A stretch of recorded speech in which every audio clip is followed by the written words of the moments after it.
Welcome back to our show. It's always interesting to talk about demographics when it comes to the financial markets. But then you really do also have to think about real estate, because if there's people not buying houses as they come for sale, well, that is not a good thing for the real estate market. Don Rushton joins us, who's been a top 1% producer in the NWMLS consistently for the past 20 years. Don, how are you? I am great. Good. You made it too, which I'm excited for. I did. I took a tour of the east side and 405 corridor, but I'm here. Awesome. Well, Don, what did you think about kind of what Dennis had to say? And I want to get into, buyers winning when it comes to submitting offers these days. Sure. But when Dennis starts discussing the demographics, it does kind of make for interesting reasons to buy or not to buy. It really does, and I don't know how it might impact people's buying decisions now, but looking forward to planning out when they're going to make a purchase and when they might then sell that house and move to the next one.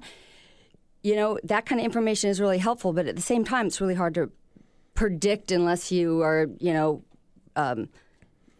a lot about it. It's kind of like a little information might be dangerous. Mm-hmm. I was fascinated by what I was hearing because it just reminded me how little I know about it. Well, Dennis is a fascinating guy. He when it comes to that type of information, he really can bring it to a level where I can understand it, which is key. Yeah. But I think you're exactly right in that when you start getting a little bit of information, and Dennis even made that point, you can start making bad decisions based on too little information.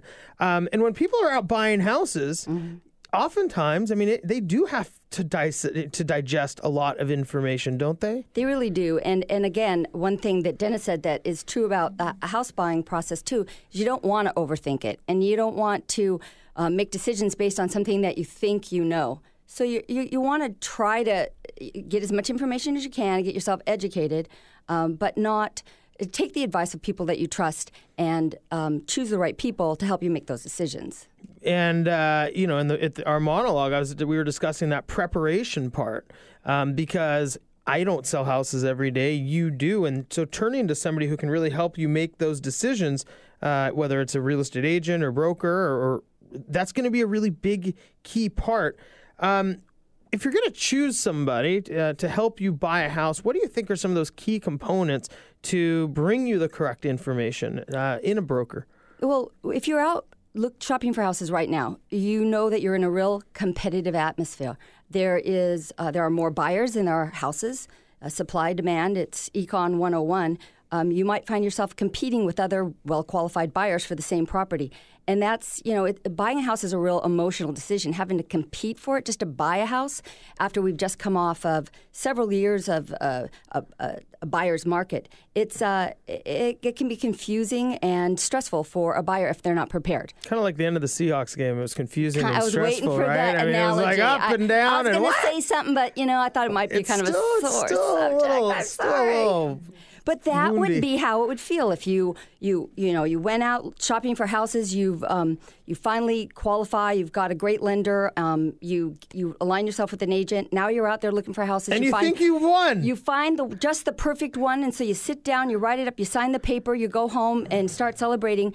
And you get a call from your agent that there are several other offers that you're competing with, and now It looked like you might. You thought you had There's it. That last 30 seconds. 31 seconds later, that offer comes in, and it goes just a little bit higher than what you thought. Exactly. You almost have to assume right now that you are going to be competing, and you can do a lot in preparation to make sure that you increase your chances of being the one who wins the house. Or the game. Or the game, I'm too. still sad, Don. I know you're sad. I know. Don Rushton joins us with RE/MAX Select. Don, so, you said not to overthink these things sometimes. To not overthink buying a house, you really do have to have a good relationship with somebody that you trust so that you're able to take the right information and sometimes go with your gut feeling. How much do you really love the house? Is that kind of what you feel like a good buyer's broker will do?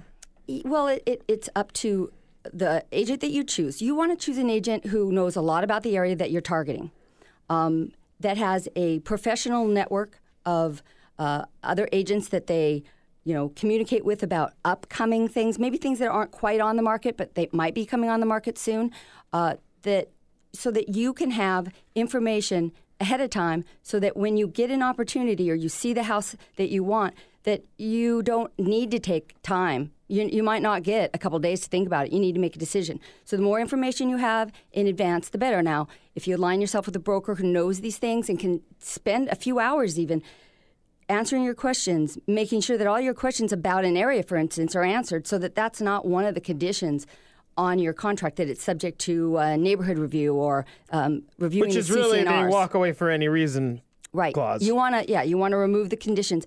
And so if you, but my recommendation, I like to sit down with buyers or have my buyer's agent sit down with the prospective buyers and go over all the forms so that they understand the forms, and that if the right house does come up, that they'll be prepared to sign those papers and get that offer in without having to spend sometimes hours going over or answering questions, because you really have to be on your toes and move really quickly. So the more you know before you even start the process, the better position you're going to find yourself in. Well, it sounds to me like your goal with a lot of your buyers is to, as you said, kind of check some boxes off of your to-do list before you actually write that offer. So This is the neighborhood. I don't need to go look at the neighborhood.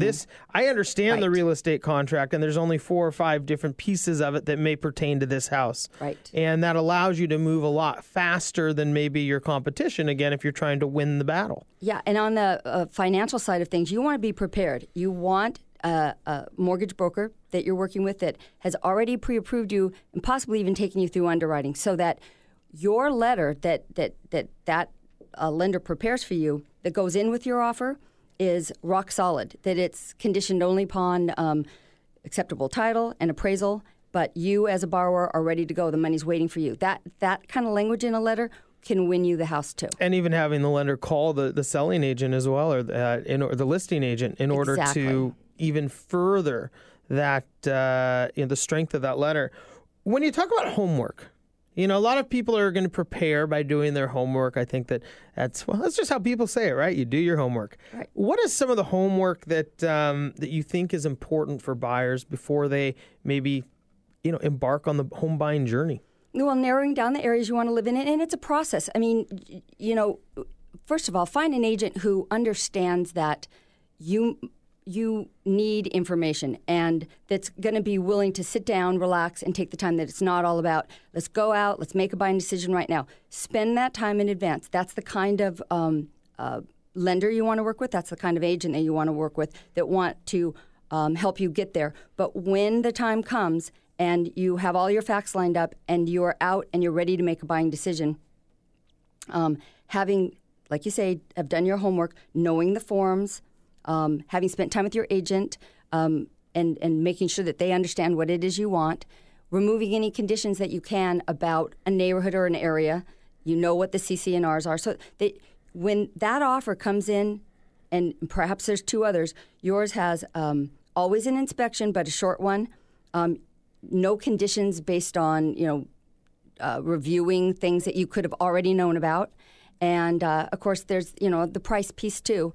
If you know your market, if your agent knows your market, and if you trust your agent, you will know if that house is priced right. And you'll feel confident about having to make a full price offer possibly, or even more than a full price offer, and maybe including an escalation clause, which is, again, something that if you're talking about that in the heat of negotiations on a house and your agent hasn't explained to you how that works, you're going to lose time and you might lose the house. Yeah, it sounds to me, Dawn, that a lot of this comes down to maybe limiting the amount of decisions that you have to make as a buyer. Exactly. So that you can go, well, I'm good on all these parts. Let's move forward based on these 3 or 4 different caveats. Exactly. Well, Dawn, we do have to go to break. Thanks so much for joining us. Stick around for a few minutes. Love to get some more of your opinions. I'm Ben Brash, and that's Dawn Rushton. We'll be back after this break.